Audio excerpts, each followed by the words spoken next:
हरे कृष्णा। आज की इस क्लास में सभी भक्तों का स्वागत है। हम कीर्तन से शुरू करेंगे। जय राधा माधव कुंज बिहारी,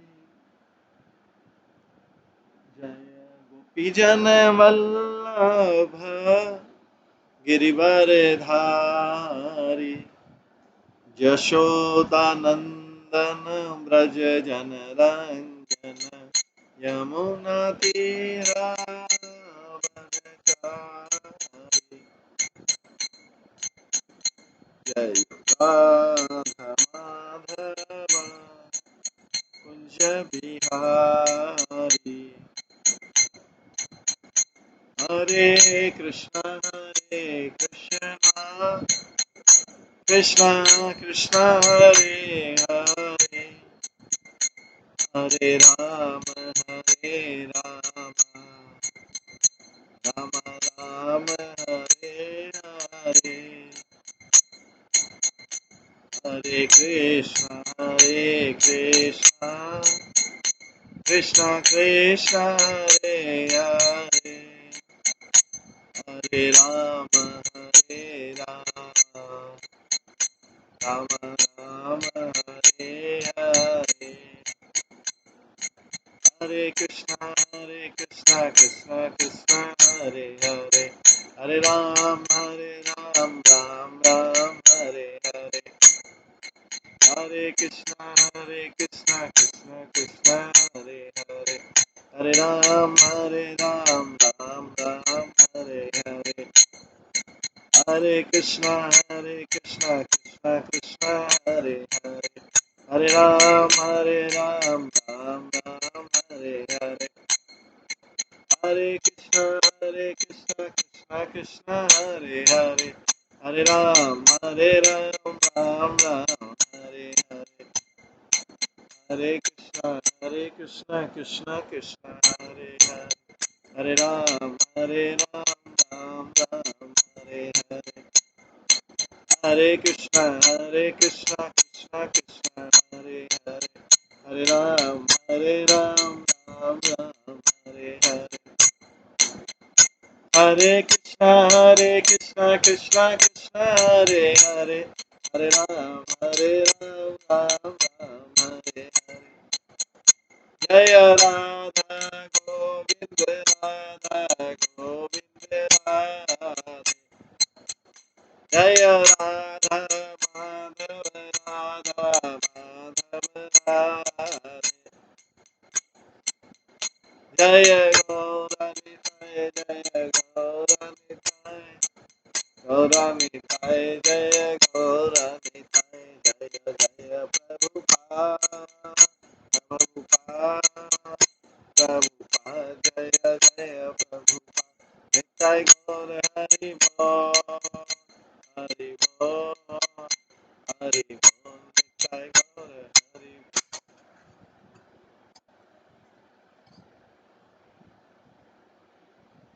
श्री श्री राधा गोविंद देवी की जय, श्री जगन्नाथ बलदेव सुभद्रा महारानी की जय, श्री श्री गौर निताई की जय, श्री प्रभुपाद की जय।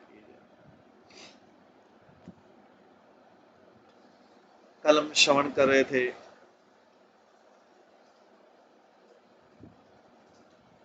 गोकुल की महिमा का।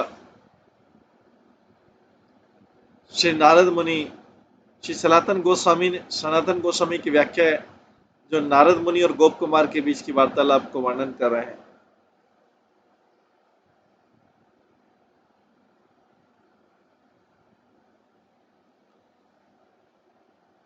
तो ब्रह्मा जी यहाँ पर जो है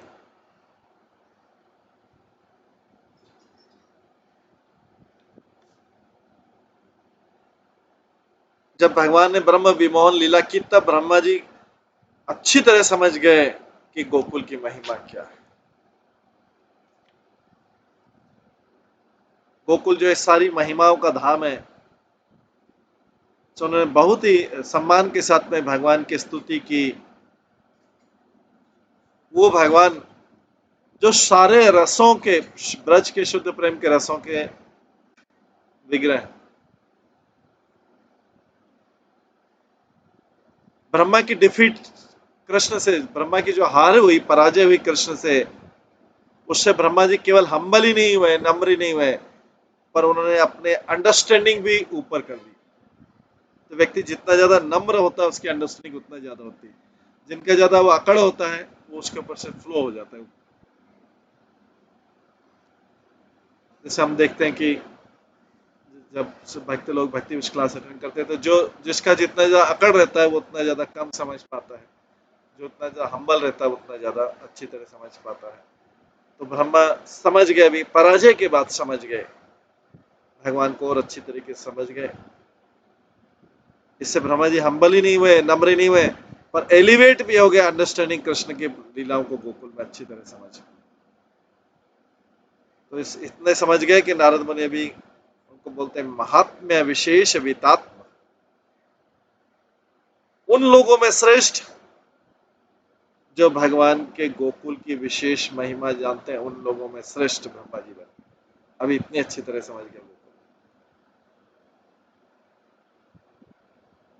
और हमने कल श्रवण भी किया था कि इसका एविडेंस है, प्रमाण है ब्रह्मा जी की अंडरस्टैंडिंग कितनी है, वो प्रार्थना कैसी करते हैं, क्या प्रार्थना करते हैं। ब्रह्मा जी की अंडरस्टैंडिंग अगर कोई नम्र हो जाए तो कैसे पता लगेगा, तो भगवान से प्रार्थना करते हैं। जिस प्रार्थना को कल हमने श्रवण किया था, आज उसका मीनिंग जस्ट उसके बाद है कि मेरा सबसे बड़ा जो संभव हो सकता है, किसी का भी भाग्य, best Fortune, greatest possible good Fortune, मेरा सबसे बड़ा भाग्य अगर कुछ हो सकता है तो वह है कि उन गोकुल के वनों में जन्म लूं और वहां पे मैं अपने सिर को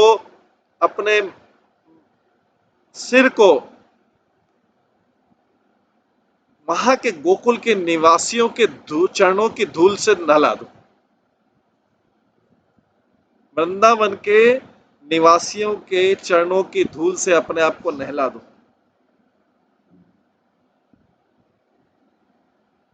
उनका, उन वृंदावन वासियों का, गोकुल वासियों का सारा जीवन और आत्मा वो भगवान ही है, मुकुंद है। और उन भगवान के चरण कमलों की धूल को तो अभी वैदिक मंत्र से उच्चारण करके ढूंढ रहे हैं, अभी उन भगवान के चरण कमलों की थोड़ा डस्ट मिल जाए।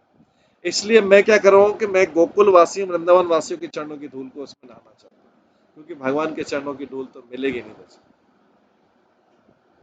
ये ग्रेटेस्ट पॉसिबल गुड फॉर्चून, ये मेरा कुछ अगर सबसे बड़ा सौभाग्य हो सकता है तो ये हो सकता है इसमें ब्रह्म मोहन लीला में पराजित होने के बाद। तो इसीलिए एक में तो उन्होंने मांगा था, ब्रह्मा जी अलग अलग बार लीला हुई थी, एक में मांगा था कि मैं इतने निम्न परिवार में, निम्न कुल में जन्म लूं जिससे मैं अपनी ये जो गलती की है मैंने भगवान को पहचानने में, ब्रह्म लीला में, ये मैं इसका अपराध मेरे मन में नहीं तो जीवन भर बना रहेगा, कई कई करोड़ों जन्मों तक बना रहेगा, मैं ऐसे निम्न परिवार में जन्म लूं। तो कहते हैं कि वही ब्रह्मा जी जो है हरिदास ठाकुर बन के आए थे, मुस्लिम परिवार में जन्म लेके।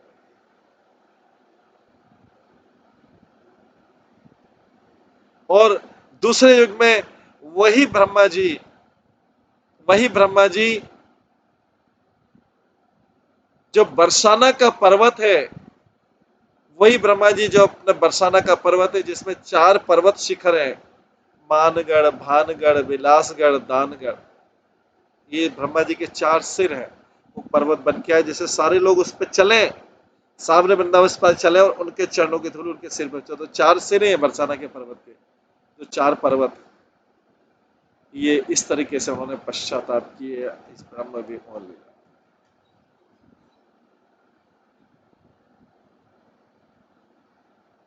ये है ब्रह्मा जी की नम्रता। तो नम्रता को उन्होंने खाली प्रार्थना के शब्दों के द्वारा नहीं, वास्तव में जो है उन्होंने गलती की उसके लिए इस प्रकार से क्षमा।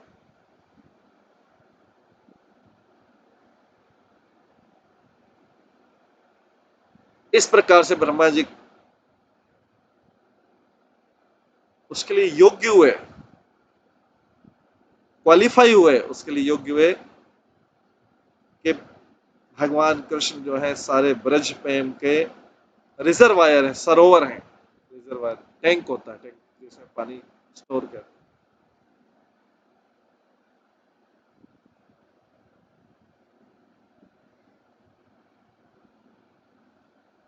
ये ब्रज प्रेम की कथा जो कल हमने सुनी थी, कि इन दोनों लड़कों की माता जो है, अगर उनके बांसुरी की ध्वनि सुनती और बिगुल बजाना जो बफेलो के हॉर्न का होता है, तो इमीडिएटली अपना सारा घर का काम छोड़ देती थी, सारा घर का काम छोड़ देती थी।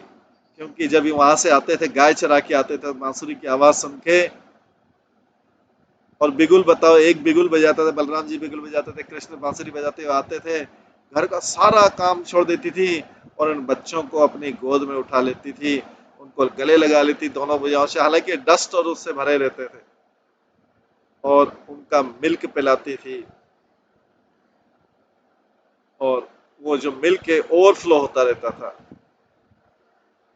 माता जो मिल्क पिलाती थी, एक्सट्रीम लव के कारण मिल्क ज्यादा रहता था, उतना बच्चा पी नहीं पाता था, इतना मिल्क निकलता था। वास्तव में कृष्ण ही सब कुछ है, पर उस समय पूरा प्रेम, एक्सट्रीम लव, मतलब उसके बाद उनके लिए प्रेम बचेगा नहीं कुछ ऐसा, because of extreme love Krishna के लिए वो फ्लो, उसके कारण पूरा दूध फ्लो, एक्सट्रीम लव, उसके बाद उनके पास प्रेम का कोई कण भी बचता नहीं है संसार के लिए। वास्तव में कृष्ण कुछ सब कुछ है, तो ये इससे कृष्ण को विशेष आनंद मिलता था, फीडिंग कृष्ण जो परब्रह्म है। और अब कृष्ण बलराम अपने अपनी माताओं से दूध पीते थे, जैसे उनके लिए अमृत का द्रव्य हो, नेक्टेरियन बेवरेज, अमृत का द्रव्य ऐसा पीते थे।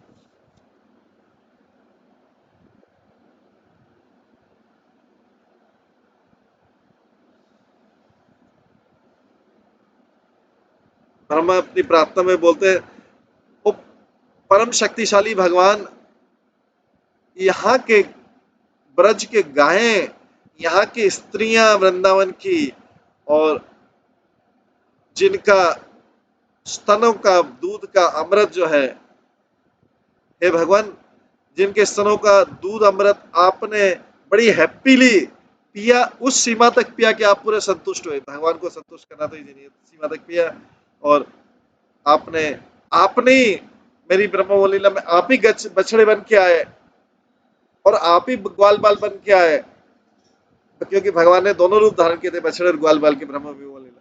आप ही बछड़े बन के आए, गायों का दूध पिया, बछड़ों बन के कृष्ण ने गायों का बछड़ा बन के दूध पिया ब्रह्म विमल लीला का, और इधर से अपनी माताओं का दूध पिया, सारी गोपियों का, बड़ी गोपियों का, क्योंकि सभी के तो बच्चे बन के आए थे वो कृष्ण जब ब्रह्म विमल लीला में, तो सभी गोपियों का दूध पिया उन्होंने, बड़ी गोपियों।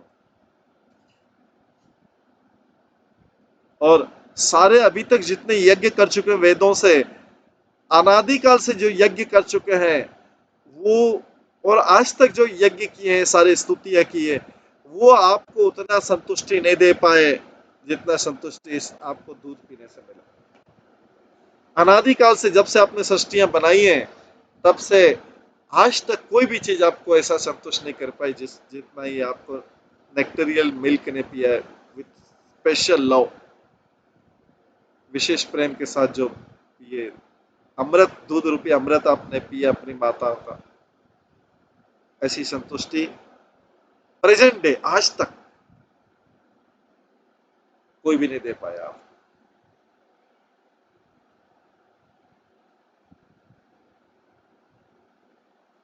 तो ये था, इसका कुछ बैकग्राउंड था।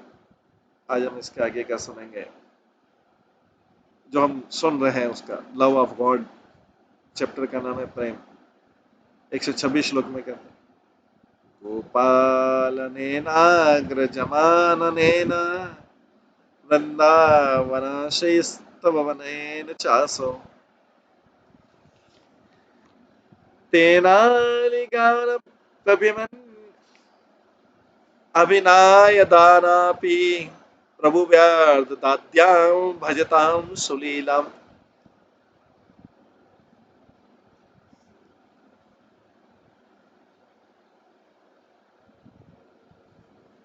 प्लीज वर्शिप, कृपया पूजा कीजिए। भगवान ने जो अपनी लीलाएं की थी, भगवान ने जो अपनी अद्भुत लीलाएं की थी, कौन सी लीलाएं, ये अलग अलग लीलाओं का वर्णन आ रहा है। गाय चराने की लीला, गाय चराने की लीला, अपने बड़े भाई को सम्मान करने की लीला, वृंदावन की महिमा का, सुंदरता का वर्णन करने की लीला, और भंवरों के गाने का नकल करने की लीला। जब भंवरे गाते थे तो भगवान की भी नकल करते थे, ऐसे भंवरों की आवाज, तो ऐसे वो भी उसकी नकल करते, पक्षियों की आवाज की नकल करते थे जंगल में। तो तात्पर्य में ये श्लोक जो है कृष्ण की पौगंड लीलाओं का वर्णन करते हुए स्टार्ट हो रहा है। पौगंड लीला कौन सी? 6 साल से 10 साल तक की जो लीला है, तो भंवरों का इमिटेट करते थे, उनकी आवाज निकालते थे और इधर उधर भागते थे जैसे भंवरे भागते, उसके आगे पीछे भागते रहते थे उसी से। कृष्ण और उनके मित्र जो है पैरोट की चैटरिंग, जो पैरट की चैटरिंग, जो तोते की आवाज को नकल करते थे, और डीप वॉइस में, बहुत गहरी आवाज में से गाय हूं ऐसी करती, डीप वॉइस में दूर कड़ी की जो गाय है उसकी नकल करते, और पेड़ के पत्तों के सॉफ्ट बेड पे एंजॉय नेप्स, झपकी, जो थोड़ी देर सोना होता है उसमें नेप को, तो उसको जो है झपकी लेते, पेड़ों की सॉफ्ट पत्तियों के ऊपर लेट के, एक साधारण बालक की तरह।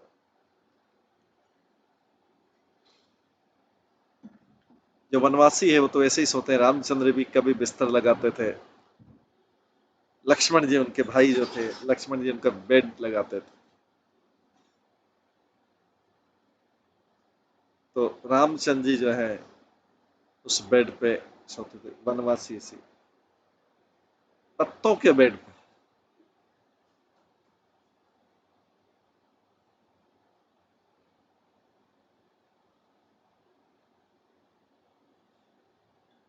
आगे बोलते हैं अगली ताली वने या वीरभुंश लीला याधेनु काज्ञाति विमार्दने च सायं सायं व्रजस्त्री गणसंगमे अपि स्तोतुं न शक्नो स्तोतुं न शक्नोमि अभिवादयेतम्।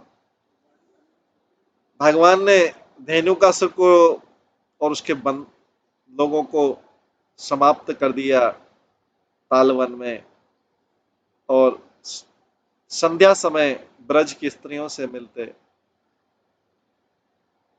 ये लीलाओं को यहाँ पे बोला जा रहा है। इन लीलाओं को मैं पर्याप्त रूप से प्रशंसा नहीं कर पाऊंगा, इन लीलाओं की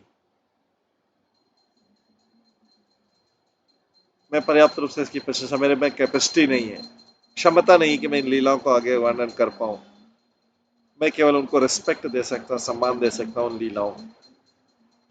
तो तात्पर्य में, क्योंकि कवर्ड बॉय जो गोप ग्वाल वाले हैं, वो तालवन का फ्रूट खाना चाहते थे, और उनको बॉल के समान, तालवन के फ्रूट को बॉल, जैसे क्रिकेट में या उसमें होती, उस समय तो क्रिकेट नहीं था, बॉल गेंद के समान खेलना चाहते थे। इसलिए उन्होंने कृष्ण बलराम को बोला कि तालवन जंगल को इस गदासुर, एस डेमन धेनुकासुर से खत्म कर दो, जो वहां पे किसी को प्रवेश नहीं करने देता है। कृष्ण और बलराम ने ऐसा ही किया। तो ये धेनुकासुर प्रवृत्ति है, धेनुकासुर प्रवृत्ति है, जो केवल स्वयं नियंत्रित करना चाहता है सारी चीज, खुद खाना चाहता है सारी चीज।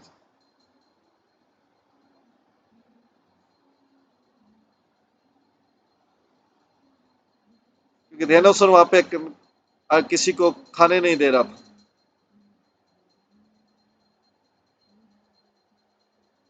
वृंदावन वासियों को, वृंदावन वासी तो भक्त है, लेकिन वो पापी व्यक्ति सब मिलके खा रहे थे, उसमें किसी भक्त की एंट्री नहीं थी। तो,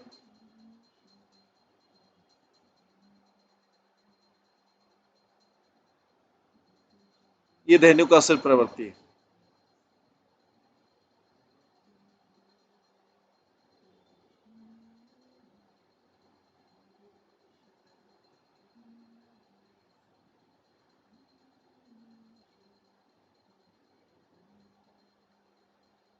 इस प्रकार के खेल करने के बाद जब कृष्ण जो है घर आते हैं इवनिंग में, तो एंट्रेंस में, प्रवेश द्वार में, नंद महाराज के गांव में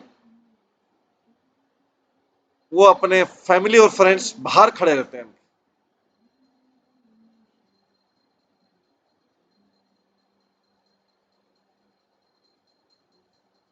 उनके फैमिली फ्रेंड्स बाहर खड़े रहते थे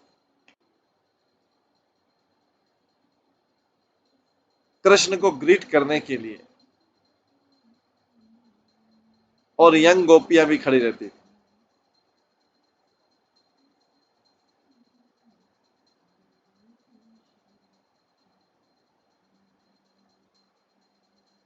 तम गोरजश्चूरिता तम गोरजश्चुरिता कुंतलो बद्धब्रह वन्य पशूना रुचिर्केक्षण चारुहासम वेणुं क्वनन्तम् अनुगारुपगिता कीर्तम् गोप्या दिदिरक्षितदर्शो भाग्यमान समेत।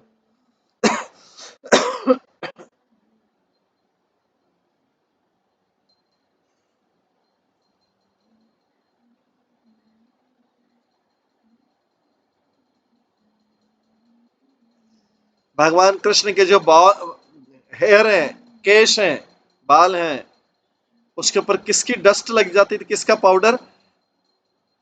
गायों के पैरों से जो डस्ट लग गया वो पाउडर जैसा लगता था उनके सिर में।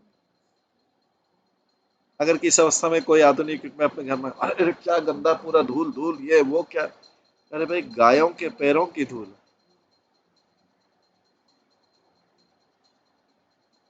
तो यहाँ पे आधुनिक युग में तो कोई जाए ऐसा प्रवेश करे तो उसको सोप से रगड़ रगड़ के उसको साफ किया जाएगा। अरे क्या डस्ट लगा के आगे। लेकिन यहाँ पे बोलता है कि कृष्ण की शोभा, जब कृष्ण इस कंडीशन में आते तो उनकी शोभा शोभा और भी बढ़ जाती। गोपियां बोलती कि जब आप वन से वापिस आते हो, डस्ट से भरा आपका सुंदर चेहरा रहता है, तो वो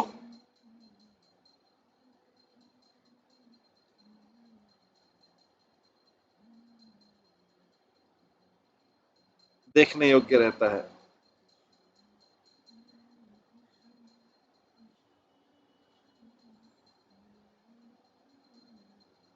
गायों के खुरों से निकली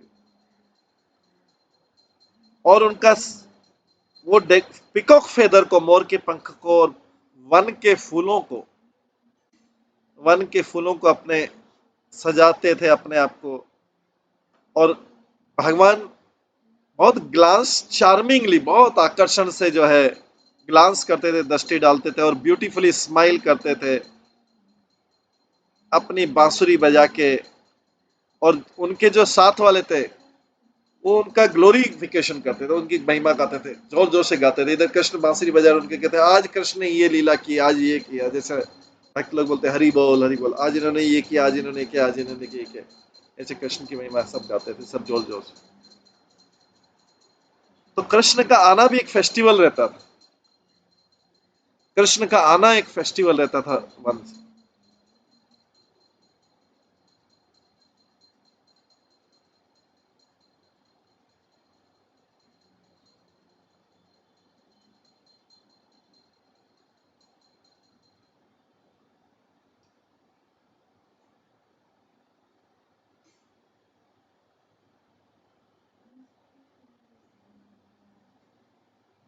और सारी गोपियां उनसे मिलने आगे आती थी। उनकी गोपियों की नेत्र जो हैं भगवान का दर्शन करने के लिए व्याकुल हुआ करते थे दिन भर।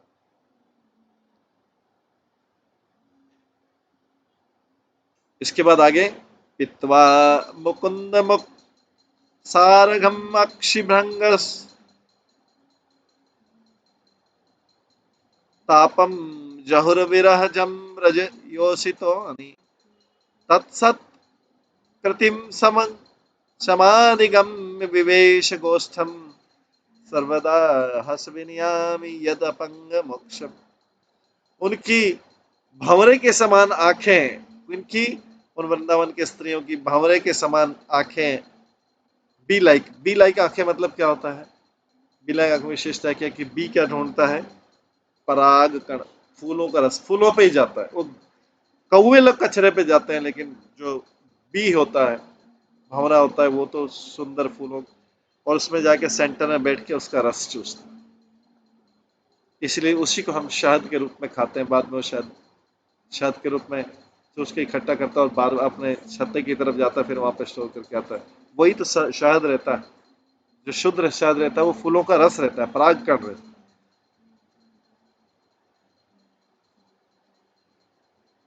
तो इसलिए वो प्योर भी माना जाता है। अभिषेक में भी शहद, घी और ये सारे गाय घी ये यूज करते हैं अभिषेक में। या किसी व्यक्ति को कोई वैद्य बीमारी दे तो दवाई के लिए एक न्यूट्रल एलिमेंट है, वाटर की जगह शहद यूज करते हैं, एक न्यूट्रल एलिमेंट शुद्ध। तो अपनी भंवरे के समान आंखों से वृंदावन की स्त्रियों ने मुकुंद के ब्यूटीफुल मुखमंडल का, सुंदर मुखमंडल का हनी पिया। अपनी बी लाइक आंखों से, जैसे भंवरा आता हनी पीने के लिए फूलों से पराग रस लेता है, जो हनी है, तो अपनी भावरों के समान आंखों से वृंदावन की स्त्रियां कृष्ण के मुखमंडल का हनी पिया उन्होंने, मुकुंद के। और उन्होंने दिन भर का जो दुख था उसको खत्म कर देती थी। कृष्ण से विरह में दुख था उनको, वृंदावन की स्त्री को क्या दुख होगा। और हालांकि बहुत मेहनत करती थी, बहुत मेहनत करती थी, लेकिन क्या दुख, कृष्ण को नहीं देखने का जो विरह था।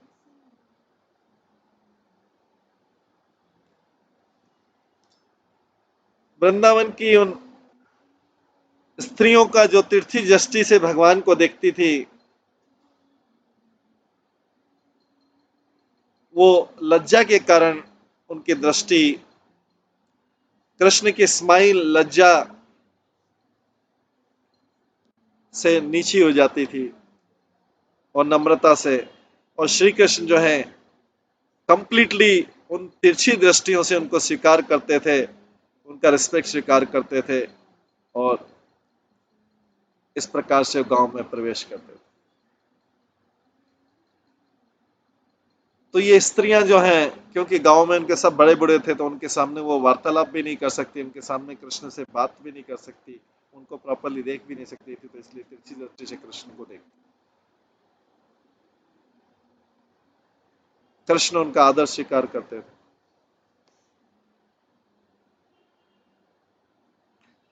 नारद मुनि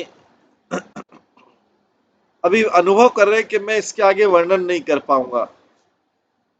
कृष्ण और उनके भक्तों के बीच जो आदान प्रदान होता है उसका मैं भी आगे वर्णन नहीं कर पाऊंगा। या तो मेरे में क्षमता नहीं है, एसेंस इन लीलाओं का सार क्या है, या तो मेरे में क्षमता नहीं है, या नारद मुनि को भय है कि अगर मैं कुछ ज्यादा शब्द भी बोल दूंगा हर लीलाओं के लिए, मैं स्वयं इतने आनंद में चले जाऊंगा कि अपने आप के ऊपर नियंत्रण खो बैठूंगा। इसलिए फ्रीली अपनी सेवा नहीं कर पाऊंगा इन लीलाओं के प्रति। इसलिए वो शब्दों को ही दंडवत प्रणाम करते हैं। नारद मुनि इन लीलाओं का आगे वर्णन नहीं कर सकते, कि स्वयं भी उसमें डूब जाएंगे तो अपने उनकी बाकी सारी सेवाएं छूट जाएगी।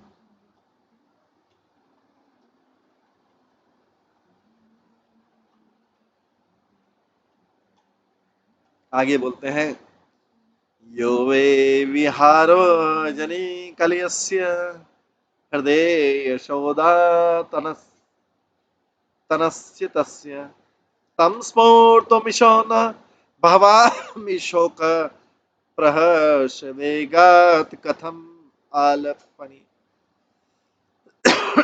कथमालपनि। और उसके बाद कृष्ण यशोदा के पुत्र यशोदानंदन ने जो कालिया झील में, जहां पे कालिया रहता था,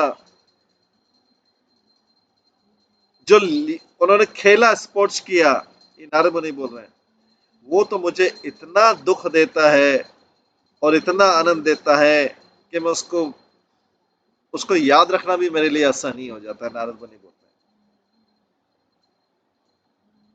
मैं आपकी कैसे इन सबको याद कर सकता हूं। तो जो कालिया के साथ में लड़ने में जो नारद मुनि को शौक हुआ, इतना शौक हुआ, और जो उसके बाद फिर कृष्ण ने ऊपर जो डांस किया कालिया नाग के ऊपर, उससे इतना आनंद हुआ कि इसने मुझे उतना आनंदित कर दिया, इसको इसको देख के, क्योंकि जब कालिया नाग की और कृष्ण की लड़ाई हो रही थी, एक एक फन से कालिया नाग कर रहा था, तो बहुत बड़ी हिंसा जैसा लग रहा था कि अरे कृष्ण छोटा बालक और कालिया नाग इतना पावरफुल, इतना जहरीला, हजारों उसके सिर, उससे जो दुख हो रहा था मुझे। और कृष्ण का उसके बाद में कृष्ण ने किस तरीके से कालिया नाग को पकड़ लिया और उसके ऊपर, उनके हुड के ऊपर डांस कर लिया, इससे मैं एनलाइवन हो गया, प्रसन्न हो गया। तो यहाँ पे बोल रहे हैं कि इस यशोदा के पुत्र ने लेक में जो किया, उससे मैं बहुत डिस्टर्ब भी हुआ, बहुत दुख भी हुआ, लेकिन बहुत एंजॉय भी हुआ, इतना एंजॉयमेंट हुआ कि इसको मैं भी याद भी नहीं रख पा रहा हूँ। क्वादुष्ट चेष्टस्य खलस्य तस्य दण्डस्तदा क्रोध भरेण कार्य क्वं चोन्नते तत् फणमार्गरङ्गे अत्योत्सवो हर्ष भरेण ताद। जब भगवान का क्रोध एकदम बढ़ गया, भगवान भी क्रोधित होते हैं दुष्टों के ऊपर, कालीना एंगर स्वेल्ड, पूरा फूल गया जैसे एंगर पूरा, उसने उस भगवान ने व्हाट ए पनिशमेंट, उस दुष्ट को क्या पनिशमेंट दिया, क्रूअल हार्टेड क्रिएचर को, उस क्रूर हृदय वाले क्रिएचर को क्या दुष्ट कष्ट दिया। कौन क्रूर हृदय कैसे? कालिया नाग जो महान ईर्ष्यालु था, क्रोधी था। What a punishment give to the wicked cruel hearted creature, उस दुष्ट और क्रोधी व्यक्ति, ईर्ष्यालु व्यक्ति को क्या दंड दिया, wicked cruel hearted creature.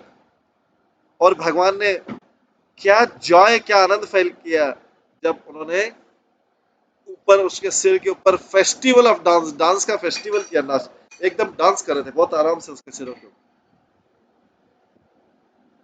Sir उसके जो उठे हुए सिर थे कुचल दिया एक एक को, और उसके ऊपर जोर जोर से डांस करने लगे, कुचल दिया उसके। काले नाग के सांप के कुचलने से उसकी ईर्ष्या निकल गई, विष के रूप में उसकी ईर्ष्या सारी निकल गई, ईर्ष्या और क्रोध निकल गया उसके विष के रूप में मुंह से। जब भगवान ऊपर दूर से, जैसे कि होता है ना बच्चे दम दम बिस्तर पे ऊपर जोर जोर से कूदते हैं, इस प्रकार से उसका ईर्ष्या और क्रोध निकल।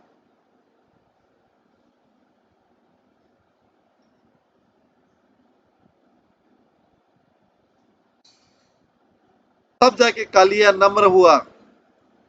तो भगवान के सामने नम्रता के लिए ईर्ष्या और क्रोध का जो है, ये जो विष है, ये निकालना पड़ता है पहले।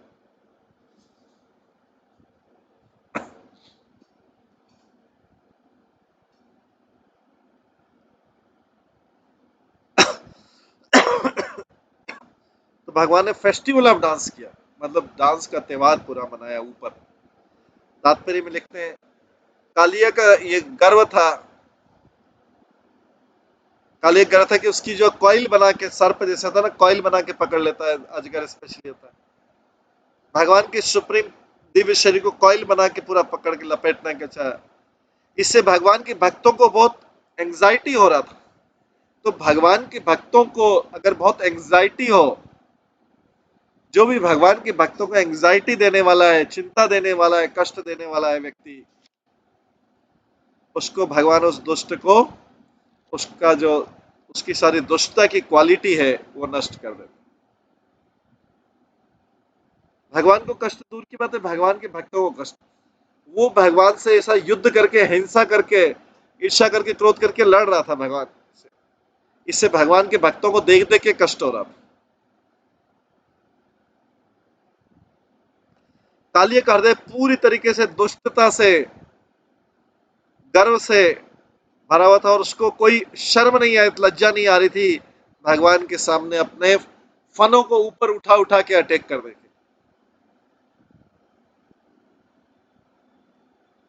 जिन फनों में केवल कृष्ण के प्रति ईर्ष्या और क्रोध ही था। इसलिए कृष्ण ने गेव हिम फिटिंग पनिशमेंट, मतलब उसके अनुसार जो उचित दंड देना था, जितना क्रोध ईर्ष्या था उसके अनुसार उचित दंड दिया। उन्होंने कालिया के जो फन थे, उन कालिया के फन थे, उसको डांसिंग का स्टेज बना लिया। कालिया के फनों को जो उछल रहे थे उसको डांसिंग स्टेज बना लिया। और उसके बड़े प्रसन्नता के साथ में उस कालिया नाग को मार मार के ऊपर से उसके ऊपर डांस कर करके पूरा समर्पण करवा दिया, उसका पूरा समर्पण करा दिया। तो ये हम अपने भौतिक जीवन में देखते हैं, जीव अपनी युवावस्था में पूरा फुल फ्लेजेड ऐसा डांस करता है जैसा कालिया करता, पूरी तरीके से अपना क्रोध, ईर्ष्या, अहंकार का प्रदर्शन करता है। धीरे धीरे समय और परिस्थिति के साथ साथ भगवान ने जैसा कछुमोर निकाल दिया उसके ऊपर कूद कूद के, ऐसे प्रकृति जो है उसका कछुमोर निकाल देती।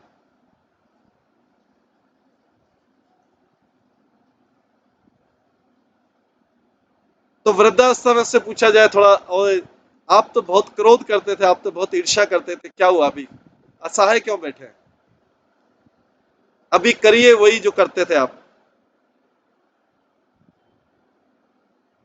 तो कर नहीं पाएगी शक्ति, क्योंकि वहां पे कृष्ण ने उसका भक्त बना दिया, यहाँ प्रकृति से कचमोर निकाल देती, उसका उसके ऊपर कूद कूद के उसके ऊपर सारे प्रकार के कष्ट दे देगी।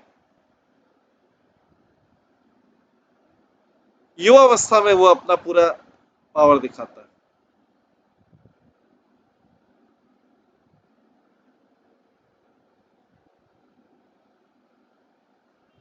तो यहाँ पे प्रकृति समर्पण करा देती, वहां पे भगवान कालियानक को भगवान ने समर्पण समर्पण करा दिया। तो बेटर है कि जो वॉलेंटली शुरू से स्वेच्छा से भगवान के प्रति समर्पण कर देता है उसको भगवान की भक्ति मिल जाती है। लेकिन जिसको प्रकृति समर्पण कराती है दुष्टता के, उसकी दुष्टता को नष्ट करने के लिए,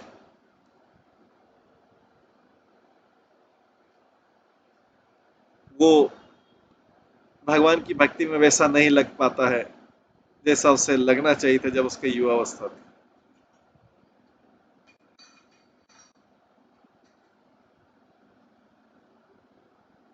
युवावस्था में बोलता है अभी समय थोड़ी हुआ है, सारे लोग तो भक्ति कर नहीं रहे, हम ही क्यों करें? तो सारे लोगों का हाल एक जैसा ही होता है, सारे लोगों का हाल ऐसे, तो धनी हो, निर्धन हो,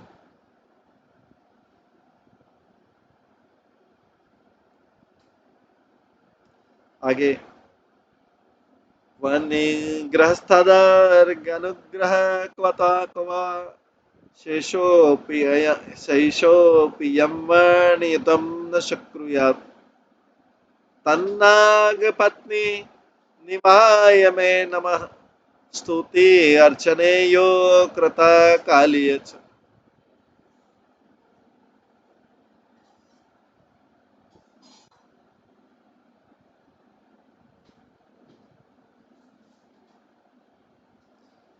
अनंत शेष भी वर्णन नहीं कर सकते, कृष्ण ने ऐसा दंड दिया,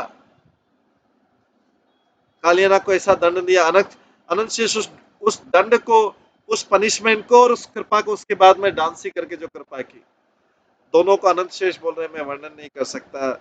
और सर्पराज की कई पत्नियां जो थी जिन्होंने कृष्ण को प्रार्थना की और पूजा की, और कालिया की भी पूजा, और कालिया स्वयं जो है बोलता है मैं भगवान के सामने समर्पण करता हूँ।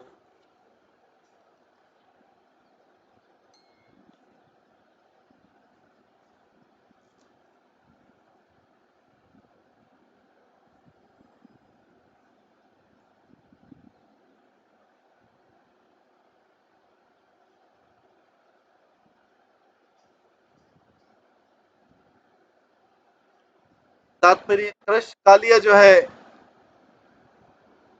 ने सीवियर पनिशमेंट प्राप्त किया, उसके हेड को क्रश कर दिया सुप्रीम लॉर्ड ने अपने हील से। किससे? अपने heel, H double L heel, अपने जो तलवे, पैरों के तलवे जो सोल रहता है उसमें पैरों का जो तलवा रहता है हील, उससे उसको कुचल दिया, क्रश कर दिया। उसका क्रश करने, उसका अभिमान जो था, उसकी ईर्ष्या जो थी, उसका क्रोध था, उस सब विष के रूप में बाहर निकाल दिया।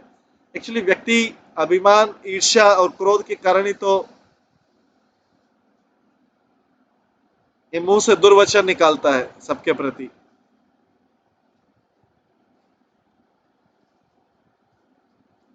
भगवान ने उसको क्रश कर दिया। तो अब कालिया के मुख से क्या निकलेगा? खाली प्रार्थना ही निकलेगी, भगवान मुझे बचा लो, मुझे बचा लो।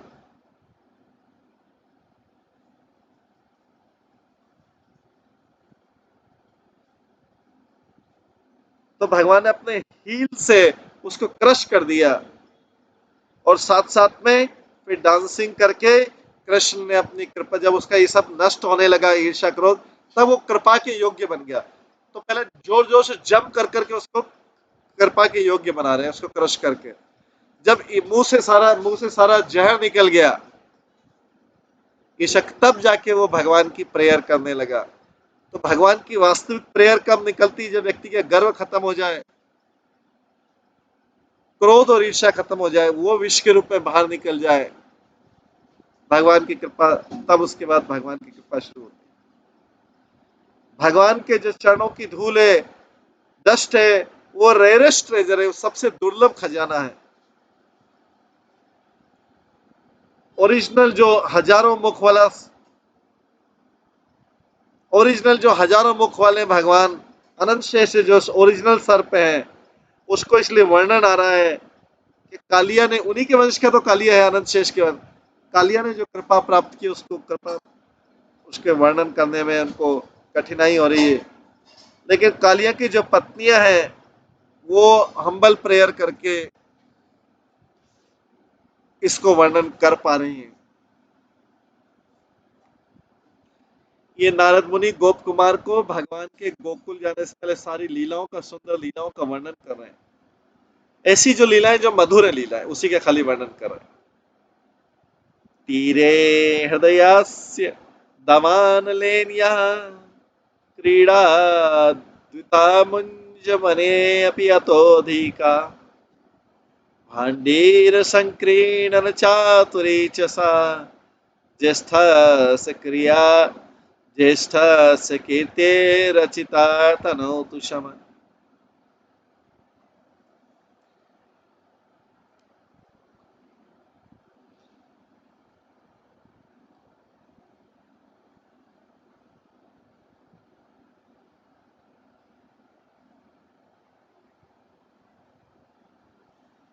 जो लीला जंगल में उसी किनारे पे हुई जहां पे कालियानाग का समर्पण हुआ था, कालियानाग के लिए, तो उसी के किनारे रात को जब सारे ग्वाल बाल और सब लोग सो गए थे, थक गए थे कालिया लीला से, दुखी तो थे, इसे थक गए थे, तो सब लोग रात को वहीं सो गए थे, उसी फॉरेस्ट में सो गए थे। और उससे भी बड़ा,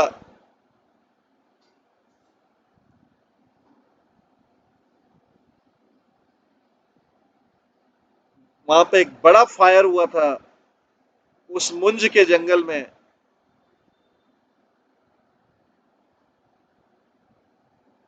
और ये भांडीर वन में जो बलराम जी का क्लेवर अरेंजमेंट था लीलाओं के लिए, उससे भगवान बलराम जी की महिमा बहुत बड़ी, जो भगवान के बड़े भाई हैं। ये सारी लीलाएं हमारे भाग्य को बढ़ाएं। नारद मुनि बोल रहे हैं कि सारी लीलाएं बोल के, may all this pastimes expand और गुड फॉर्चून, ये लीलाएं सुन के, बोल के, इससे हमारा भाग्योदय होगा, शुभ भाग्य उदय होगा। भगवान की लीलाओं को सुनने से, बोलने से और उसका फैलाने से भाग्य का, शुभ भाग्य का उदय होता है। क्योंकि भौतिक जीवन के जो कष्ट आने वाले हैं, जो संसार में सबको कष्ट आ रहे हैं, कभी व्यक्ति को सोचना चाहिए कि उसके कष्ट क्यों नहीं आ रहे हैं, बड़े बड़े कष्ट, कुछ ही कष्ट क्यों आ रहे हैं। इतने संसार में तो इतने कष्ट है, इतने कष्ट है कि लोगों उसको कष्टों का ही वर्णन करते रहते हैं सारे टाइम। संसार में जो भक्ति नहीं, अगर उनके पास बैठ जाओ तो उनके कष्टों का ही वर्णन चलता रहता है। या कई लोग छुपाते हैं लेकिन पता लगता है कष्ट ही कष्ट है, भरे हुए कष्ट।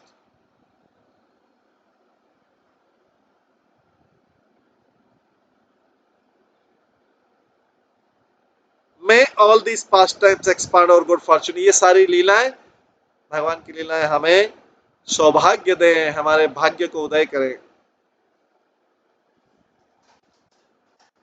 तो तात्पर्य में कृष्ण ने ग्वाल बालों को 2 बार जंगल की आग से बचाया था, पर जो सेकंड फायर थी वो और भी ज्यादा बड़ी थी।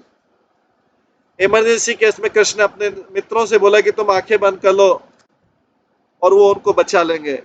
और सडनली वो सब, उन्होंने सबने देखा कि सब तो भांडीर वन में पहुंच गए।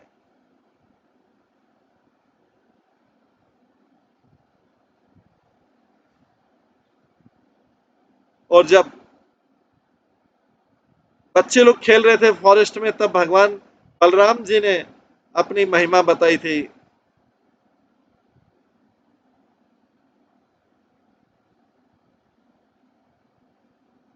कृष्ण हार गए थे रेसलिंग में और श्री दामा को अपने पीठ के ऊपर ले जा रहे थे, और जो बलराम विजयी हुए थे वो प्रलंबासुर के ले जा रहे थे, जिसको प्रलंबासुर ने मारा, जिसको जिसको बलराम जी ने मार दिया था, प्रलंबासुर। मनोहारा प्रवशिया ही लीला महेरुहांका शयदादिकाश जियाद ब्रज श्री जियाद ब्रज स्त्री समतापदात्री शरद वनाश्री भरवर्धिता च। रेनी सीजन में भगवान के जो वर्षा के ऋतु में जो लीलाएं हो उनकी जय हो। वर्षा ऋतु में क्या लीला करते थे, वृक्ष के चरणों में, वृक्ष के फीट पे, वहां पे आराम से अपना हाथ डाल के, हाथ पीछे रख के तकिया बना के लेटते थे, रेस्ट करते थे। फीट ऑफ ट्रीज, वृक्षों के चरणों में रेस्ट करते थे अपना हाथ का तकिया बना के। और उनके जो शरद ऋतु वाली लीला है, उन्होंने वृंदावन की शोभा तो और भी बढ़ा दी थी। और जो ब्रज की स्त्रियों में जो कामाग्नि जल रही थी रस की स्त्रियों में, उसको शांत किया उन्होंने उनके साथ रास लीला करके। तात्पर्य, रेनी सीजन में कृष्ण ने सीजनल लीला की, वृक्षों के बेस में बैठ जाते थे, उनकी जड़ों में लेटते थे, जड़ों में अपना सिर रख के लेटते थे और ईटिंग, भोजन लेते थे।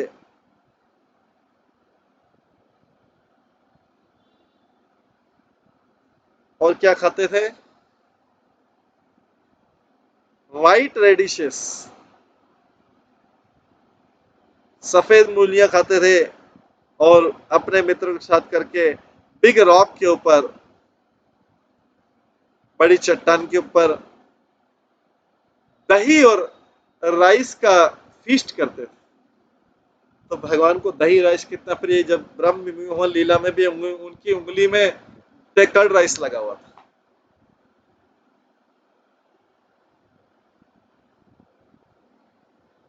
और अभी भी बिग रॉक के ऊपर फीस्ट कर रहे हैं, योगर्ट राइस, दही राइस का, दही और चावल का फीस्ट कर रहे हैं।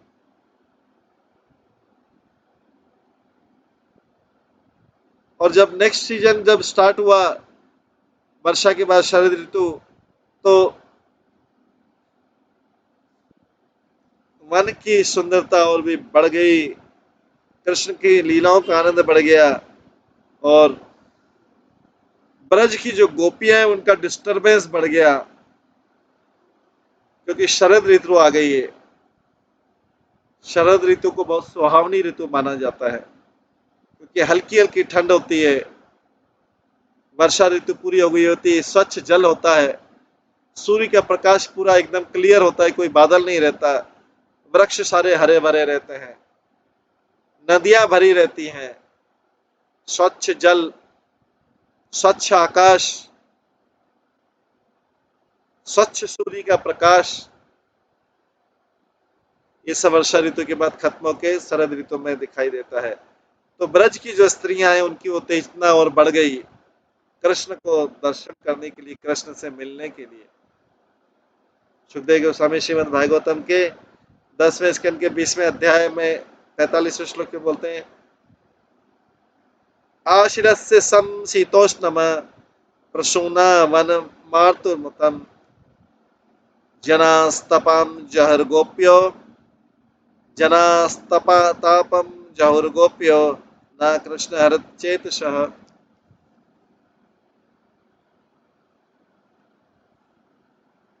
लोग जो है ब्रजवासी अपनी सारी सफरिंग को, कष्ट को भूल गए, जो सुंदर शीतल मधुर हवा आ रही थी उसको गले लगा के अपनी सफरिंग को भूल गए। वो हवा कहां से आ रही थी? पूरा वन जो है पुष्पों से भरा हुआ था, नए नए पुष्पों से, उसकी उसकी सुगंध जो है वो उनको गले लगा रहे थे।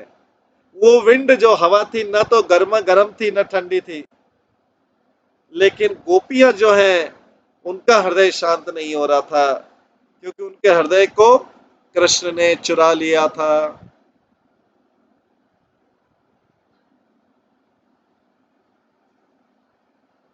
आगे बोलते, सावन्य भूषा सचमेण वाद्य माधुर्य पुरो अखिल चित्तहारी तद गोपियायोषित गण मोहनम च मया कदास्यानुभविष्यते तथा। तो नारद मुनि बोलते, कब मैं उनको अपनी आंखों से देखूंगा, वो फॉरेस्ट अटायर में, वन की वेशभूषा में उनको ड्रेस की मैं कब देखूं। तो भगवान के जो शुद्ध भक्त है, जो बोलो कि वो भगवान को पूरी रॉयल ड्रेस में नहीं देखना चाहते, भगवान को रॉयल ड्रेस में नहीं देखना चाहते, भगवान को सिंपल वन की ड्रेस में देखना चाहते हैं। भगवान सुंदर पीतांबर पीले कलर की धोती पहने हुए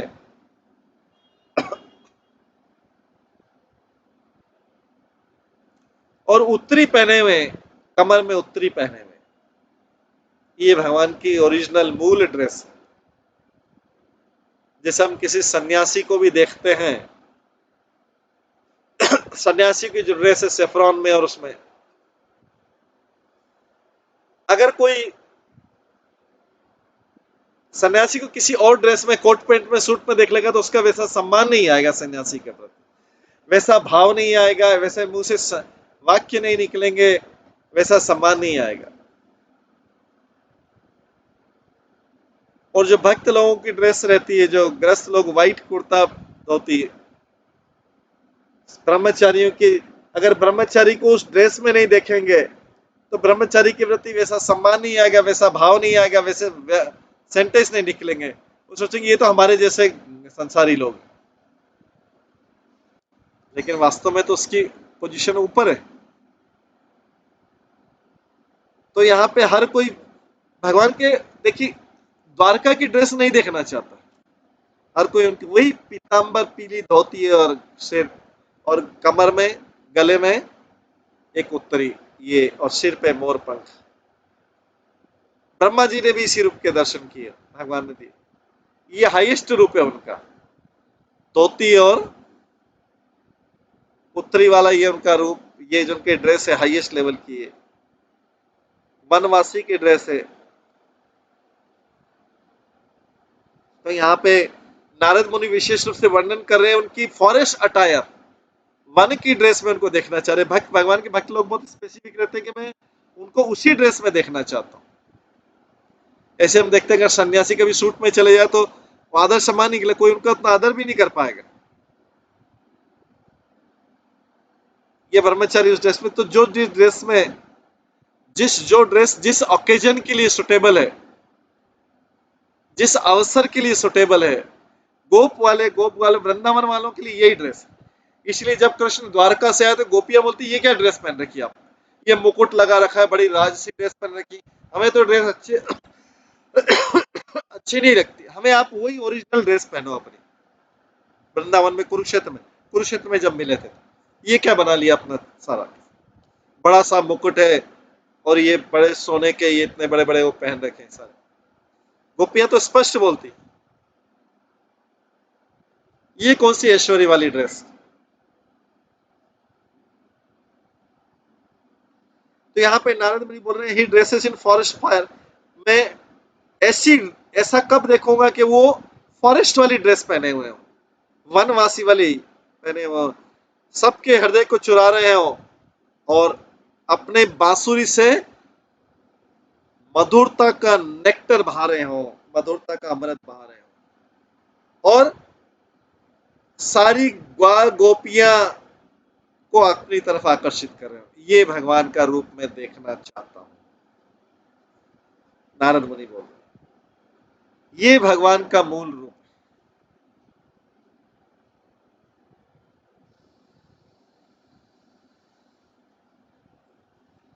तो सुखदेव गोस्वामी एक भगवान के जो फॉरेस्ट ड्रेस है उसके ऊपर एक पूरा श्लोक देते हैं,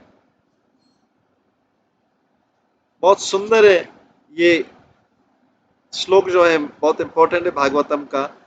वराहा पीडम नटवर वपु कर्णयो कर्णिकारम बिभदवास कनक कपिशम वैजंतीम च मालम रंध्रन वेणुर अधर शुद्ध पूर्ण गोप वृंदेर वृंदारण्य स्वपाद रमनम प्रविशाद गीता कीर्ति।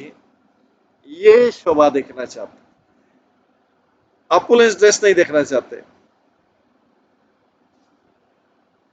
अगर कोई ब्रह्मचारी पैंट शर्ट में चला जाए मंदिर में, पैंट शर्ट में हो, कैसा लगेगा।